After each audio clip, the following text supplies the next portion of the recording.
Matthew chapter 4. Matthew chapter 4. Shh. Shh. Nothing. Go to sleep. Matthew chapter 4. Brent Dix just mentioned the Shunammite woman's son actually fell out down in the field, but then was carried to their house, and he died in their house. So I was wrong.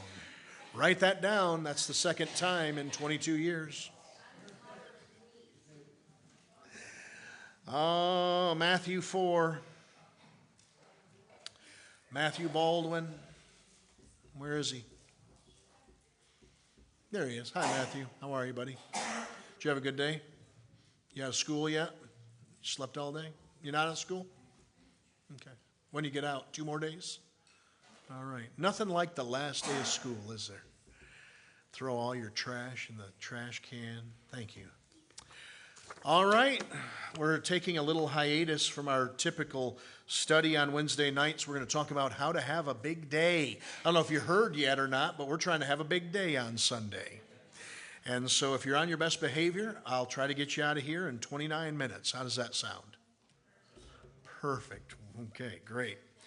Father, bless our time here. We've got lots to do tonight and as we lead up to the weekend and then the revival.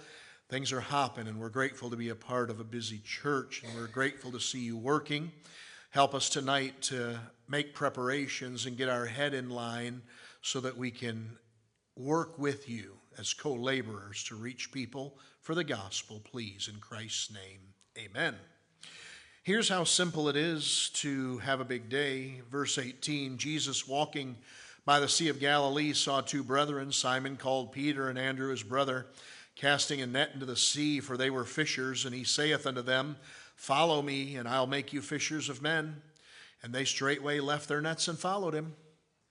Pretty simple, isn't it? We just got to open our mouths and invite people to follow Jesus. We could keep reading and going on from thence. He saw other 2 brethren, James the son of Zebedee and John his brother, in a ship with Zebedee their father, mending their nets, and he called them. And they immediately left the ship and their father and followed him. You say, why isn't the church house full? Because Christians aren't inviting people to come. That's what Jesus said. Why is it so quiet all of a sudden? Pray ye therefore the Lord of the harvest that he'll send forth laborers into the harvest, for the harvest is white unto harvest, the laborers are few. There are people who will come. In fact, do you know, and this is true, I'm not making this statistic up, 86% of people that visit churches do so because a friend or family member invited them to come. That means 14% of people that invite come from other means. Think of how many times we use other means, and it only results in 14% of visitors, and then think of how often we neglect the 86%. Invite the people you know. It's what it comes down to. Big days are exciting. It's exciting to see God do something big through a concentrated effort of just a handful of people. Never mistake, Jesus started with 12. And it wasn't long and he was preaching to 20,000 people.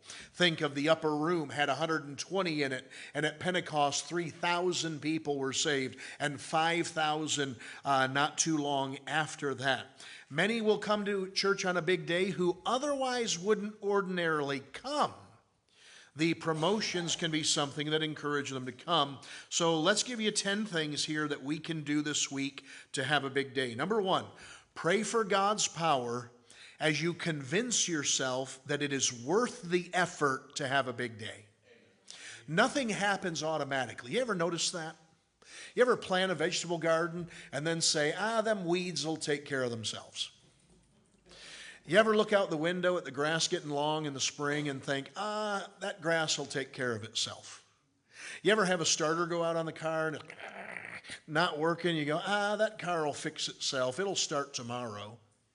Anything happen on its own? No. You got to make it happen. You got to get out there and do it. And so that means effort. And now all of a sudden, oh man, I got to do something. You got to do something. But it's worth it. Oh boy, where's Terry? Not here? Okay. Had to leave. I'm going to tell this story. I wouldn't tell it if she were here. Terry's friend Russell Johnson we prayed for on Sunday, he died. He was very seriously addicted to drugs. Terry told me that she'd made numerous attempts to try to get him to church and tell him about Christ. He said no every time. It matters. You have family members who are going to die and go to hell if they don't get saved. This is not to scare you, but it's to put reality in front of you. Stephen James asked for prayer, I think in my Sunday school class Sunday morning, and he said, please pray, I have 52 family members who aren't saved. You might too. We got to get these folks, ladies and gentlemen. Now I understand you may have tried and they've said no, but hell is real and I wouldn't give up trying. Big days are a lot of work. It takes a lot of effort, but it is worth the effort.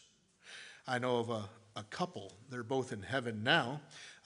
Their names are Cowling. We called them Ma and Pa Cowling. They lived on the church property down in Georgia, and their son used to be the pastor of the church before my father-in-law became the pastor of the church. Their grandson is the assistant pastor at First Baptist Church Bridgeport, oversees their Reformers Unanimous ministry. And I remember hearing the story that their son, who eventually became the pastor, was unsaved. And so those two decided they would do everything they could to win people to Christ. And every time they won someone, they would pray and say, Lord, I was obedient to you to witness to that person, and they got saved. Please save our son. And eventually their son was saved. Be obedient to witness to everybody you can possibly witness to and try to win everybody you can to Christ. And then once you've done that, say, Lord, don't forget mine who aren't saved. Number 2, pray for God's power as you think about how you can help reach our goal. The goal right now isn't specific. It's just a big day. I would like to see over 300 people here Sunday. We've done that before. We've done it numerous times. Let's do it again. So pray for God's power as you think about how you can help. I'll tell you how you can help get somebody here. It's that simple. So how do I get them there? Well, we just read it. Follow me. How about when in the book of, I think it's Luke, Andrew says to Peter, I found the Messiah, come. And I think it was Philip said to Nathanael, hey, we've found the Messiah, come see a man.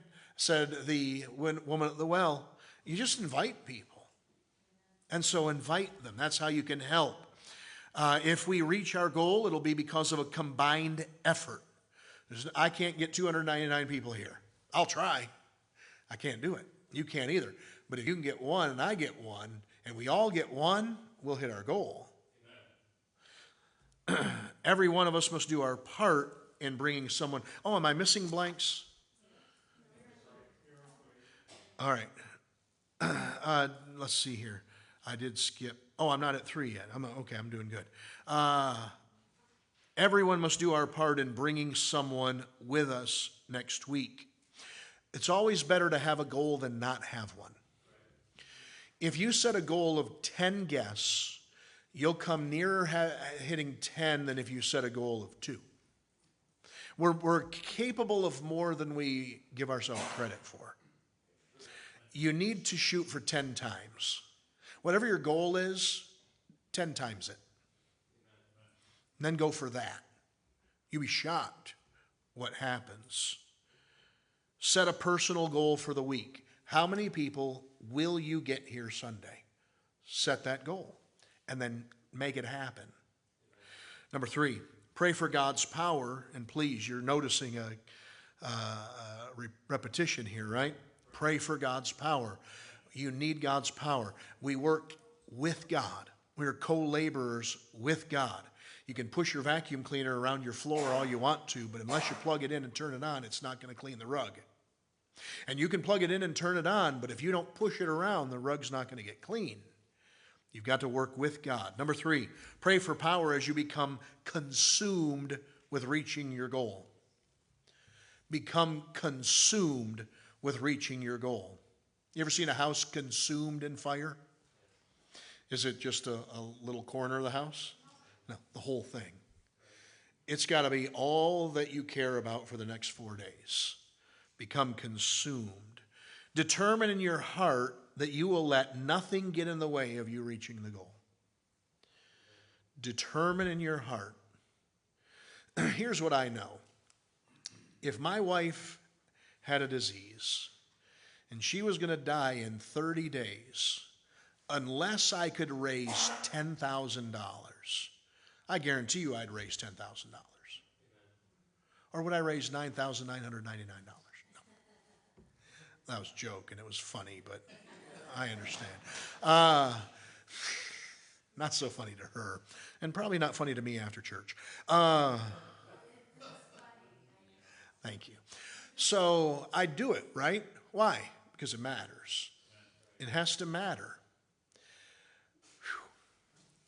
Realize the devil will try to fight you. Don't think that he's not. Already. Man, so-and-so's sick, so-and-so's sick, so-and-so's in the hospital, so-and-so's sick. All right, knock it off already. Quit getting sick. So-and-so's going out of town. Somebody was counting for me this week. Like, stop already. Picture yourself in your mind's eye sitting next to the people you'll invite in the service. Visualize it. You're sitting in the pew right now. Can you picture your guests sitting next to you? You say, they're never going to come. I've had people tell me that forever and ever. And those people come. It's a lot of our mindset. Anything the mind can conceive and believe, it can achieve. That's not just Norman Vincent Pealeism. God said that faith can move the mountain. And anything you ask, believing you shall receive it. We just don't believe it. I'd invite them, they won't come. But I'm getting ahead of myself. Number 4, pray for God's power as you plan how you're going to reach your goal. You got to have a plan. You have to be prepared.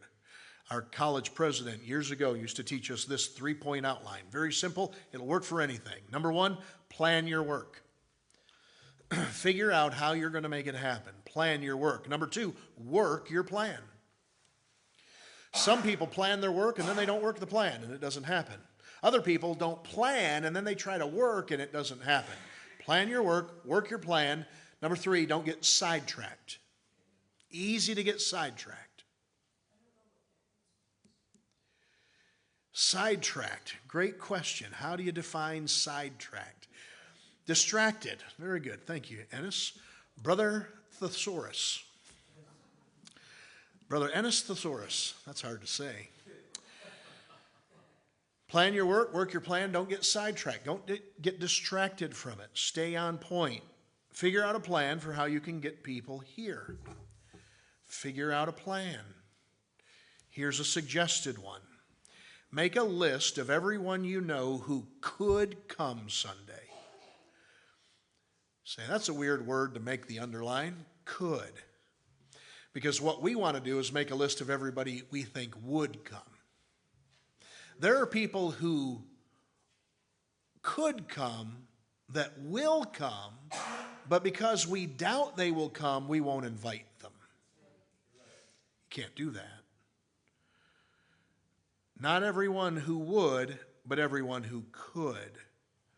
We often rule people out in our own minds. Don't rule them out. Let them rule themselves out. Don't you do it for them. Next, call them up or go see them. I encourage you to go see them. I think if you go to their house, they're more likely to come to this house. Take a flyer with you. If they're not home, write a note on the back of it. Leave it in the door. Then text them or call them. Hey, I came by your house to see you. You weren't home. I'm sorry I missed you, but I left a flyer for our big day at church in your door and wrote a little note for you, and I hope you'll come. Tell them of all that's going on at the church, and then tell them of Sunday. Sell them on it. Sell them on it. If you want something badly enough, you'll sell whoever you need to on what you want. When you were a kid and you were in the checkout lane at Hamidy's and that Three Musketeers bar was sitting there on the rack, you were like, Mom, please let me have a Three Musketeer. They say, no, I don't like the way you acted in the store. Oh, Mother, please, I didn't realize this would be contingent upon my behavior, but I promise you next time I'll be good. Please, Mom, please. And you would wear your mother down. That's what's wrong with her to this day. You wore her down. Not my mother. She's strong and fit and not worn at all, except for the wear my brother put on her. But no, I didn't wear her down at all. You get what you want when you want it. So sell them on it. Ask them to help you out by being your visitor. People like to help people. Will you help me? Yeah, how can I help you? I got to have somebody at church Sunday. I'm probably going to be the only person without anybody there unless you come.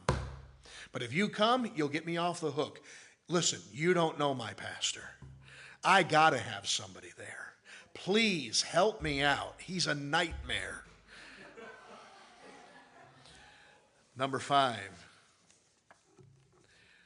pray for God's power as you plan a promotion that will encourage people to come.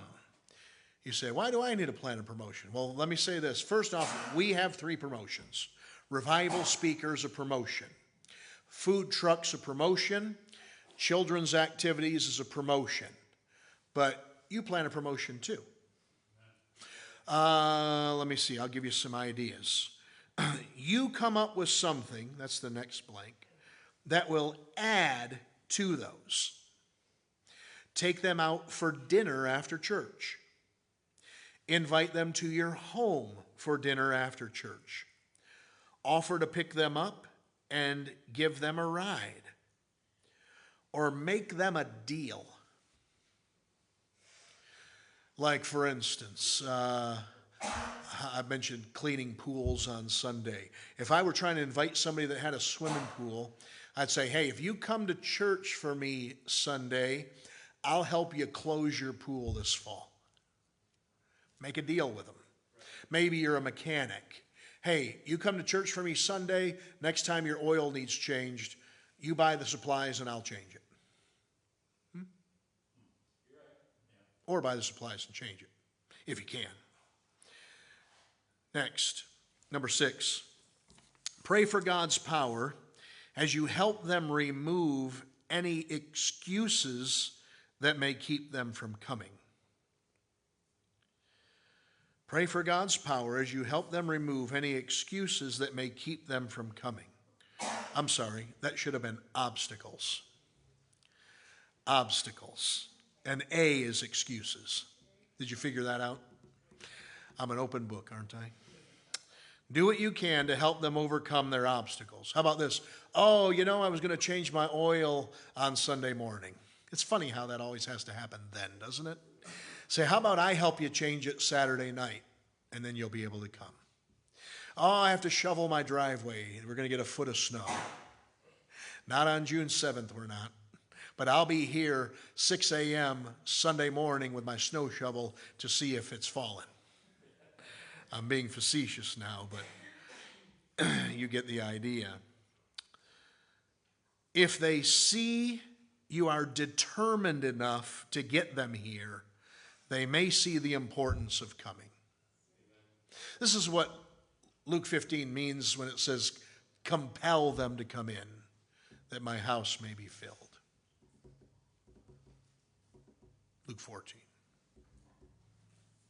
13, 17. If they see you're determined enough. Number 7, Pray for God's power as you narrow your list down to serious commitments. Some of them are going to tell you no. You know, we're going to Niagara Falls this week. We saw Trina Goucher's sweatshirt, and we got envious, so we're going to go get our own. Yeah, we were going to come, but then we got Ellen's Wolfman Jack voice, and we're not going to be able to make it. They're going to make up reasons they're not going to come, so just move on. Some will tell you no, and that's it. But some will say maybe. And some will say yes. They will. Some will say yes. Pastor, I asked one guy and he said no, so I just got discouraged and quit there. You got to go after it.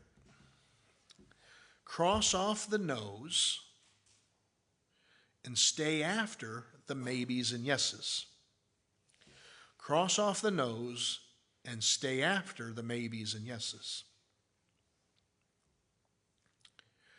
Number 8, pray for God's power as you call them on Friday. Of course, today we text also. Texting is just as good as calling them here. Call to let them know you haven't forgotten about them. Now, I know we're already very close to the end of the week, but truth is, Thursday to Sunday is a million years. Millions of things can happen in between those times. So call them to let you know you haven't forgotten about them. I was just calling to let you know I'm excited about Sunday. Let's see here. Where is it? Don't ask if they are still coming. You give them an opportunity to say no. Don't give them an opportunity to say no. Hey, I'm so excited about you coming on Sunday. Can't wait. Food truck's amazing. Here's a link to the Facebook page. Keep building it up. Don't ask them if they're still coming. And whatever you do, you're not still coming, are you? Just, anyway. Never ask a question they could answer no to. Don't give them an out. Don't give them an out. You can't expect a carnal person to make a spiritual decision. That's why we appeal to their carnality within the boundaries of right. That's why we have the food truck and the activities for the kids and so forth. It appeals. Remember when we were giving away the raffles for the grill and the television and all the different things? It appeals to their flesh within the bounds of right. You can't expect carnal people to make spiritual decisions. Next, number 9. Pray for God's power as you call or text them again Saturday night. So you're contacting them to invite them. Then you're calling or texting Friday to tell them how excited you are. Call or text them Sunday just to say, oh man, or Saturday rather. Oh, maybe I didn't give you the address. Here it is, 5458 Fenton Road, Flint. By the way, make sure you put Flint. There's a 5458 down near 59 on Fenton Road. And people have ended up there before. Let's see. Oh, I want to make sure you understood Sunday school starts at 9:30. Make up an excuse for texting them again. Where are we here? I was just calling to make sure I gave you directions and where we are inside the building. I was just making sure that I told you what time the service started. C, thank them for coming before they even come. Tell them what it means to you. And by the way, you can be sincere in all this stuff. Every time I go through this with people, I'm very sincere about it. It's not put on. I want people in God's house. I want people saved. I want people baptized. I want this house filled. It's what I live for. And so get that determination and desire and it'll happen. Number 10, pray for God's power. Pray for God's power. You can't do it on your own. That's what the whole Samson series taught us, isn't it? Samson, as soon as God was gone out of the equation, what happened? Philistines came and bound him, took him off, gouged his eyes out, put him at the mill. But then when God came back, he pushed down the pillars, and he accomplished more in his death than he did in his entire life.